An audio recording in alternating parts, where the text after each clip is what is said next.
je vous propose aujourd'hui une vidéo consacrée à la calligraphie, au design sur textile. Pour écrire sur le textile, il existe différents types de feutres. Je vous en propose quelques-uns, mais il existe évidemment d'autres types de feutres. Premier type de feutre, ce sont les feutres textiles. D'accord, ici, je vous présente la marque Edding qui propose deux types de feutres textiles en plutôt petite pointe et grande pointe. Je vous montre ici. Petite et grande pointe chez Edding. Là, ce sont des feutres vraiment classiques, on va dire, avec un embout comme ceci, et qui, du coup, vont pouvoir être utilisés sur tous les tissus clairs. Ils vont être super parce qu'il y a beaucoup de gammes de couleurs et ils seront très agréables à utiliser.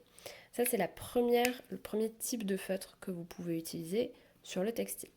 Deuxième type de feutre, ce sont des feutres peinture à l'eau, peinture à l'acrylique, type Posca ou Pintor de la marque Pilote.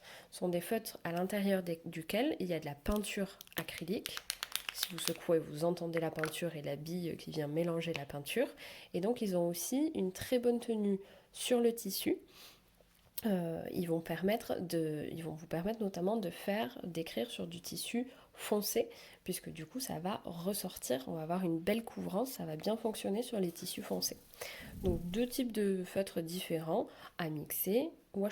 Comment du coup calligraphier, faire un design sur un tissu? Là je vous montre sur une petite pochette assez épaisse. Si votre tissu, première chose, si votre tissu est épais, comme ici, vous pouvez directement dessiner dessus. S'il est fin comme un t-shirt ou ce genre de choses, il peut être bien de mettre à l'intérieur une petite fiche cartonnée pour pas que ça déteigne, surtout si vous utilisez des feutres peinture comme ça, qui ont pas mal de couvrance. Donc à l'intérieur, vous glissez un papier cartonné qui va faire que ça ne déteindra pas. Ça vous permettra aussi d'avoir une surface plus rigide.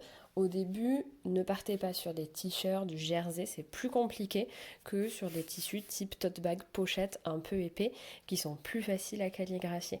N'hésitez pas, si votre tissu est trop flexible aussi, à le tendre sur votre carton, éventuellement, comme je vous le montre là, en ajoutant des petites pinces sur les côtés pour bien tendre votre tissu. Une fois que votre tissu est prêt, vous allez pouvoir faire votre design dessus. Pour ça, je vous conseille soit du crayon à papier qui partira au lavage, mais ça peut aussi être ce type de feutre.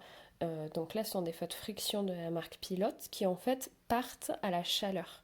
Ce sont des feutres qu'on utilise en broderie, qui utilisent sur le papier évidemment, mais qu'on utilise aussi en broderie. Donc là, vous allez pouvoir faire votre design à l'intérieur. Si vous avez un tissu assez clair, vous pouvez éventuellement mettre votre dessin à l'intérieur, avoir du coup dessous, vous pouvez mettre une source lumineuse comme votre téléphone par exemple, tout bêtement, pour vous faire une sorte de mini tablette lumineuse. Donc vous glissez votre téléphone avec l'écran allumé, un écran blanc, vous mettez votre design, vous l'affichez sur votre téléphone et vous allez pouvoir venir le décalquer.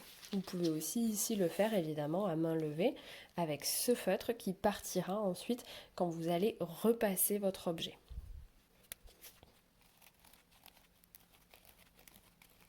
Donc là par exemple, j'ai juste fait mon petit design tout simple, on ne s'embête pas.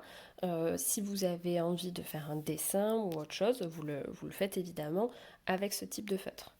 Et ensuite, la partie la plus simple, vous prenez les couleurs que vous souhaitez et vous venez repasser sur votre design.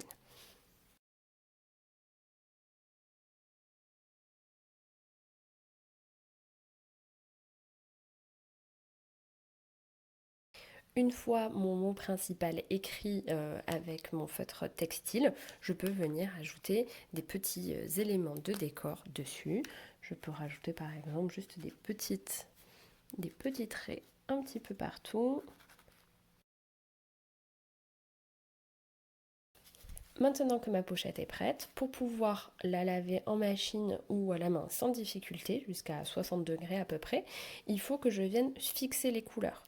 Pour ça, je vous conseille de passer un coup de fer à repasser, qui en plus enlèvera votre feutre de repère. Je vous conseille donc de le repasser sans vapeur, ça c'est très important, sans vapeur. Si vous avez peur que avec le feutre peinture, voilà, ce soit pas top, n'hésitez pas à mettre un torchon entre les deux. Vous repassez bien chaud sans vapeur et ensuite vous pouvez laver complètement votre objet. Là, ça va rester de façon permanente sur votre pochette.